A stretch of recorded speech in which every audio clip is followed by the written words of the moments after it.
Syederalun Bukit Sumadam di Aceh Tamiang yang berada di pinggir jalan lintas Medan Banda Aceh terbakar pada Sabtu 6 April 2024 sore. Beruntung, kerja keras tim pemadam berhasil menjinakkan api sebelum menciptakan kolom kebakaran lebih luas.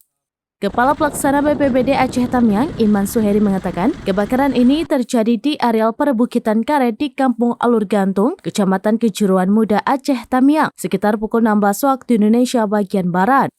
Titik api berada di tebing perkebunan yang berbatasan langsung dengan jalan lintas Medan Banda Aceh. Iman Suheri mengungkapkan pihaknya langsung mengerahkan 2 unit armada pemadam kebakaran ke lokasi kejadian.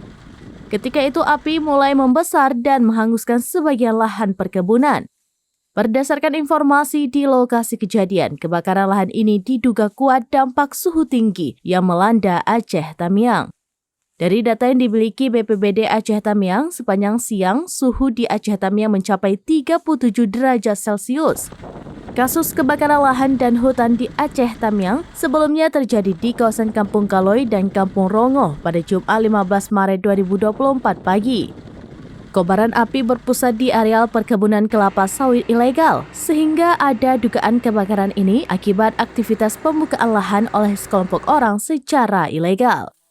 Sebelumnya, kebakaran lahan perkebunan juga terjadi di Bukit Keranji, Kecamatan Karangbaru pada Senin 5 Februari 2024 malam. Kobaran api yang sempat meluas berhasil dipadamkan melalui penanganan komprehensif. Proses pemadaman diakuinya tidak mudah karena letak perkebunan kelapa sawit berada di dalam perkampungan yang belum didukung infrastruktur jalan yang memadai.